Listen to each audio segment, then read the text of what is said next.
Colour கண்ணாடி voice நேயர்களுக்கு வணக்கம். இன்னைக்கு ஒரு அரசியல் சம்பவம்ன்ற சொல்கிறத விட ஒரு ஆக்சிடென்ட், அந்த ஆக்சிடென்ட் பற்றி தான் பேச போகிறோம். ஆனால் சொல்லுங்கள். ஒரு ரயில் இடித்து ஒரு பள்ளி வாகனம் கவிழ்ந்து விபத்துக்குள்ளே இருக்குன்றாங்க. எப்படி ஆச்சு? எத்தனை பேருக்கு என்ன ஆச்சு? கடலூர் மாவட்டத்தில் செம்மங்குப்பன்ற ஒரு ஏரியாவில் இது நடந்திருக்கு. என்ன அப்படி நடந்தது, எங்கே நடந்தது, எப்படி நடந்தது, எந்த டைமுக்கு நடந்ததுன்றது தான் பார்க்குறோம். ஏன்னா ரெகுலராக நம்ம ஸ்கூல் வேணுன்றது பள்ளி குழந்தைகள் ஏற்றிட்டு கரெக்டாக போகிறோமா இல்லையான்ற செக் பண்ணுறது எல்லாமே இயல்பாக நடக்கிறது தான். அந்த ஸ்கூல் வேணுன்றது, செம்மங்குப்பன்ற ஸ்கூல் வேணுன்றது 7:45க்கு அந்த ரயில்வே கேட்டு ரெகுலராக வழக்கமாக அங்கே கடந்து போயிட்டுருக்குமா. திடீர்னு பார்த்தீங்கன்னா அந்த ரயில்வே கேட் இருக்குல்ல, அந்த கேட்டை இந்த 7:45 வருது இந்த ஸ்கூல் வேன் வரேன்னா முன்னாடி கேட் கீப்பர் ரயில் வர மாதிரி இருந்தால் அந்த கேட்டை க்ளோஸ் பண்ணிட்டு வரோம். இப்போ நம்ம வழக்கமாக நம்ம எங்கேயாச்சும் போகும்போது ரயில்வே கேட்டை கிராஸ் பண்ணுறோம்னால ரயில் வருதுன்னா ஒரு 15 நிமிஷம் 20 நிமிஷம் முன்னாடி க்ளோஸ் பண்ணிடுவாங்க. அப்படி தான் க்ளோஸ் பண்ணுமா. ஆனால் அந்த கேட் கீப்பர் என்ன பண்ணியிருக்காருன்னா இந்த நேரம் போகிறத பார்த்து கேட் கீப்பர் கேட்டை க்ளோஸ் பண்ணாமல் இருந்திருக்காரு. அந்த டைம் பார்த்தீங்கன்னா ட்ரெயின் இடிக்கல, கிட்டத்தட்ட ஒரு 15-18 குழந்தைங்க அந்த டைமில் பயணிச்சதாகவும் சொல்கிறாங்க. ஏன்னா ஸ்கூல் வேன்ன்றது அங்கங்கே ஏற்றிட்டு போகும். ஆனால் அந்த ஸ்கூல் வேனில் நேச்சுரலாக ஸ்ட்ரென்த் ஒரு 30-35 குழந்தைங்க ஏற்றிட்டு போகுமா. அன்னைக்குன்னு பார்த்தீங்கன்னா இன்னைக்குன்னு பார்த்தீங்கன்னா 18 குழந்தை ஏற்றிட்டு போயிருக்காங்க. திடீர்னு பார்த்தீங்கன்னா அந்த ட்ரெயின் வரதை பார்த்துட்டு இந்த கேட் கீப்பர் க்ளோஸ் பண்ணதுனால ட்ரெயின் வேகமாக 100 கிலோமீட்டர் வேகத்தில் அடிச்சிருக்கு. அடிக்கிறது மட்டும் இல்லாமல் 50 மீட்டர் வேன் ரொம்ப படத்தில் வர்ற அளவுக்கு பிறண்டு போயிருக்கு. அதே ஸ்பாட்டில் பார்த்தீங்கன்னா 2 குழந்தைங்க இறந்துருக்காங்க. 3 குழந்தைங்க இறந்துருக்காங்க. ஒன்று சாருமதி, அவங்களோட தம்பி செலியன், இன்னொருத்தர் என்ன எக்ஸாக்டாக யார் என்னன்ற மாதிரி பேரில் டீட்டெயில்ஸ்லாம் வரல. அது மட்டும் இல்லாமல் அங்கே இருக்கிற எல்லா குழந்தைங்க கடுமையாக பாதிக்கப்பட்டிருக்காங்க. பாதிக்கப்பட்டது மட்டும் இல்லாமல் குழந்தைங்கள உடனே புதுச்சேரி ஜெப்மர் மருத்துவரைக்கு சேர்த்திருக்காங்க. சேர்த்துறது மட்டும் இல்லாமல் அங்கே இருக்கிற மக்கள் எல்லாரும் பயங்கரமாக கூடிட்டு என்ன நடந்துச்சு, என்ன பிரச்சனை அப்படின்ற மாதிரி கேட்கும் போது ஸ்கூல் வேன் வந்திருக்கு, ஏன் கேட் கீப்பர் அந்த கேட்டை க்ளோஸ் பண்ணலை அப்படின்ற மாதிரி அந்த கேட் கீப்பர் கிட்ட கேள்வி அது 7:45 கிராஸ் பண்ணும். அப்போ அது 7:45 கிராஸ் பண்ணும்போது வராத ட்ரெயின் தான் இருக்கும். ட்ரெயின் வராத ட்ரெயின் தான் இருக்கும். அதுதான் இல்லை, முன்னாடி அலௌன்ஸ் பண்ணியிருக்கும்ல.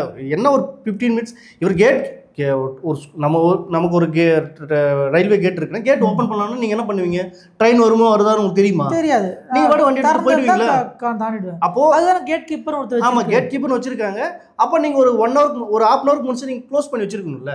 அப்படி எப்படி அப்போ கேட்டை க்ளோஸ் பண்ணல அப்படின்றத அவரும் கேஷுவலாக போயிருப்பாரு. எதனால் அவர் பண்ணல? அதுக்கப்புறம் எதுக்கு அவர் சம்பளம் கொடுத்து கவர்மெண்ட் வச்சுக்கிறாங்க? கண்டிப்பாக அது ஒன்று. ஆனால் அந்த மக்கள் சூழ்ந்து அந்த கேட் கீப்பர் கடுமையாக அடிச்சிருக்காங்க. அடிக்கிறது மட்டும் இல்லாமல் நீ ஏன் இப்படி பண்ண அப்படின்ற மாதிரி கேட்டிருக்காங்க.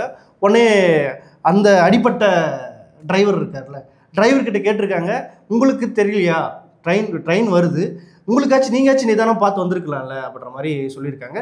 இல்லை, நான் வேகத்தில் வந்தனால அது வர மாதிரி சவுண்டு எதுவுமே எங்கிட்ட கிளியராக கேட்கவே இல்லை, அதில் நான் பாட்டு வேகமாக போயிட்டேன் அப்படின்ற மாதிரி சொல்கிறாங்க.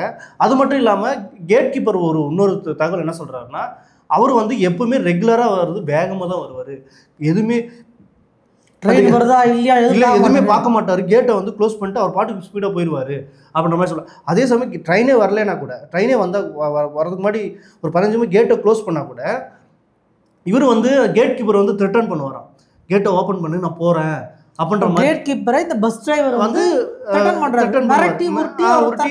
ஓபன் பண்ணுங்க அப்படி. அது எதுக்காக மூடி வச்சிருக்காங்க?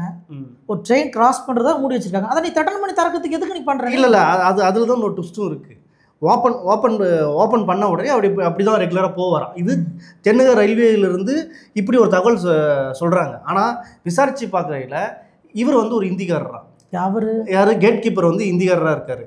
இந்திக்காரர் இருக்கிறனால இயல்பாகவே இவர் கம்யூனிகேட் பண்ணுறது, அவர் கேட்டை ஓப்பன் பண்ண அப்படின்ற மாதிரி மொழி சார்ந்த விஷயங்கள்லாம் இருக்குது, அவர் சொன்னாலே புரியாது அப்படின்ற மாதிரி சொல்ல. அதுவும் அங்கே இருக்கிற இது சொல்ல, இந்த விஷயத்த அங்கே போய் பேட்டி எடுக்கும்போது அந்த மக்கள் ஷேர் பண்ணிக்கிறாங்க, இந்த மாதிரிலாம் சொல்கிறாரு அப்படின்ற மாதிரி.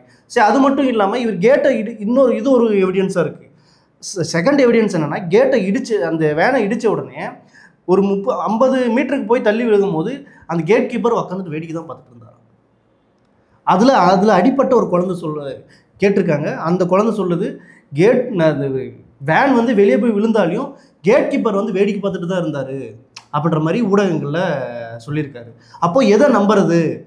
உண்மையிலேயே கேட் கீப்பர் மேலே தப்பா இல்லை வேன் டிரைவர் மேலே தப்பா அப்படின்ற மாதிரி பல கேள்விகள் தொடர்ந்து எழுந்துட்டு தான் இருக்குது. ஆனால் தென்னக ரயில்வே சைட்லேருந்து இதை வந்து கொஷின் பண்ணும்போது இல்லை இவருக்கும் அவருக்கும் நிறைய பிரச்சனை இருக்குது, வாய்க்கா தரப்பு மாதிரி பிரச்சனை இருக்குது அப்படின்ற மாதிரி சொல்லி தகவல் சொல்லிட்டு இருக்காங்க. இல்லை, நான் இது எப்படி பார்க்குறேன்னா வந்து முதல்ல இந்திக்கார ஆளை வந்து அங்கே வேலைக்கு செஞ்சது ஒரு தப்பு, எல்லாரும் சொல்கிற மாதிரி.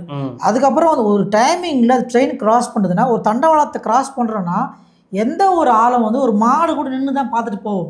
நீ ஒரு மனுஷன் பள்ளி பசங்களை ஸ்கூல் பசங்களை கூட்டின்னு போகிற, நின்று பார்த்துட்டு வருதா இல்லைன்னு பார்த்துட்டு போகணும். திறந்து இருக்கோ மூடி இருந்தால் நீ போக முடியாது. திறந்து இருக்குன்னா ஒரு நிமிஷம் ஆகுமா வருதா இல்லைன்னு திரும்பி பார்க்க ரைட் லெஃப்ட் பார்த்துட்டு போகிறதுக்கு? நீ பாட்டு குருட்டாம்போக்கில் விட்டு தூக்கின்னு போவியா? அப்படி ஒன்று சொல்கிறாங்க. நீங்கள் சொன்ன ஒரு பாயிண்ட் இருக்குது. நீ உன்னோட தனிப்பட்ட வெஞ்சன்ஸ் பழிவாங்க தான் தனிப்பட்ட வச்சுக்கோங்க. ஒரு பசங்களோட ட்ராவல் பண்ணும்போது அதை பண்ணுவீங்களா? இது ஒரு பக்கம் இருந்தாலும் இன்னொரு தரப்பும் என்ன சொல்கிறாங்கன்னா, இப்போல்லாம் இந்திக்காரனால வட இந்தியர்காரனால எளிமையாக ஏதாச்சும் ஒரு தப்பு பண்ணால் கூட அவன் தான் காரணம், வட இந்தியர் தான் இந்த உள்ள அப்படின்னு இவங்க வந்து தப்பு மறைக்கிறதுக்கு இப்படி ஒரு டெம்ஸும் யூஸ் பண்ணுறாங்க அப்படின்ற மாதிரி சொல்கிறாங்க. ஒட்டுமொத்தத்தில் இப்போ வரைக்கும் வந்து குழந்தைங்களுக்கு படுகாயம் நடந்ததாக இருக்கட்டும், இல்லை மெடிக்கல் செலவை பார்க்குறாங்க அப்படி நசுங்கிக்கு எடுக்கும். அப்போ எந்த அளவுக்கு பசங்களுக்கு வந்து அடிபட்டிருக்கு 100 கிலோமீட்டர் வேகத்தில் வந்து ட்ரெயின் வருதுன்னு இருக்கு. அப்போ எந்த அளவுக்கு தூரம் வீசப்பட்டு எவ்வளோ அடிபட்டிருக்கும்? அப்படி ஒன்று ஆயிருக்கு. அப்போது ஒரே குடும்பத்தில் 2 குழந்தைங்க இறந்தனால இன்னும் அங்கே இருக்க பகுதி மக்கள் வந்து துயரமான சம்பவம். ஆனால் கேட் கீப்பர் மேலே தப்பா இல்லை வேன் டிரைவர் மேலே தப்பான்ற மாதிரி இன்னும் தொடர்ந்து விசாரிச்சு தான் இருக்காங்க. ஆனால் தென்னக ரயில்வே சைட்லேருந்து என்ன சொல்கிறாங்கன்னா, இது தொடர்ச்சியாக நடக்கிற பிரச்சனை தான் அப்படின்ற மாதிரி சொல்கிறாங்க. அது மட்டும் இல்லாமல் இந்தியா அளவில் எடுத்த புள்ளிவிவரங்கள் பார்த்தீங்கன்னா, கேட்டை வந்து இந்த கேட் கீப்பர் இந்த கேட் இருக்குல்ல, அதுக்கு முன்னாடி கிராஸ் பண்ணுறவங்க வருடத்துக்கு 150 பேர் 200 பேர் இறக்கிறதாகவும் சொல்கிறாங்க. ஒட்டுமொத்த இந்தியாவும் இந்த மாதிரியான புள்ளி விவரம்லாம் இருந்தாலும் இது எப்போ தான் சரியாகும்? இதை யார் சரி பண்ணுவா? இதெல்லாம் கேட் கீப்பர்லாம் ஒழுங்காக இருப்பாங்க, இல்லை கிராஸ் பண்ணுறவங்க ஒழுங்காக இல்லையா? யார் மேலே தப்பு? இல்லை, ரயில்வே துறைன்னு ஒன்று இருக்குல்ல மத்திய, அது வந்து கண்டிப்பாக இதை மெயின்டெனன்ஸ் பண்ணணும், கரெக்டான முறையில் வைக்கணும். இன்னமும் பழைய மெத்தட்லேயே வந்து ஒரு ஒரு ஒரு ஒரு கம்பி மாதிரி ட்ரெயின் வருதுன்னு அது கம்யூனிகேஷனே வரல. ஆமாம், இல்லை கம்பி மாதிரி வச்சுக்கிறது, அதுக்கு வந்து எடுக்கிறது, இது முழுக்க ஒரு ரோபோட்டிக்கில் இருக்கணும். அப்போ ரோபோட்டிக்காக இருந்தால் தான் அப்பயும் ஒரு ஆள் அங்கே வச்சு, அதாவது எல்லாமே டெக்னாலஜி வளர்ந்துருக்கு. இன்னமும் இன்னமும் பழைய மெத்தடை வச்சுட்டு ஏன் வருதா இல்லையா எட்டி பாருப்பா, காதை வச்சு பாருப்பா, எதுக்கு அது? அப்போது ஒரு ரொபோட்டிக்கில் ஒரு டெக்னாலஜி நல்லா வளர்கிற அளவுக்கு அதுக்கேற்ற மாதிரி வச்சேங்கன்னா ஆட்டோமேட்டிக்காக இப்போ நமக்கே கூட கேட்டுனா ஒரு சென்சார் மாதிரி வந்தால் போகிறது வருது அந்த மாதிரி இருக்குல்ல, அப்படி வச்சுக்கலாம்ல. இன்னமும் ஏன் அதுக்கான பட்ஜெட்டை ஒதுக்கல? இன்னும் ரயில்வே துறையில் ஏன் இன்னும் விரிவாக்கப்படுத்தலை? ரயில்வே துறையை வந்து இன்னும் ப்ரைவேட் ஆக்கிறதுக்கான வேலைகள் தான் போயிட்டு இருக்கு தவிர இந்த மாதிரியான இழப்புகளை வந்து தவிர்க்கிறதுக்கான வேலைகள் செய்யலை. ஒரு பக்கம் டிரைவர் மேலே தப்பாக இருந்தாலும் சரி, அல்ல அவர் மேலே தப்பாக இருந்தாலும் சரி, பொறுப்பு ரயில்வே துறையும் எடுத்துக்கணுன்றது தான். நம்ம இதை மட்டும் வாதிச்சுட்டு கடந்து போயிடக்கூடாது, இதையும் நம்ம ஃபோக்கஸ் பண்ணணும். கண்டிப்பாக பண்ணுங்க. தென்னக ரயில்வேவோ இல்லை என்ன ரயில்வேவோ, அந்த ரயில்வே வந்து கண்டிப்பாக இந்த விஷயங்களை வந்து இதுக்கப்புறம் தடுக்கணும், நடக்காமல் தடுக்கணும்.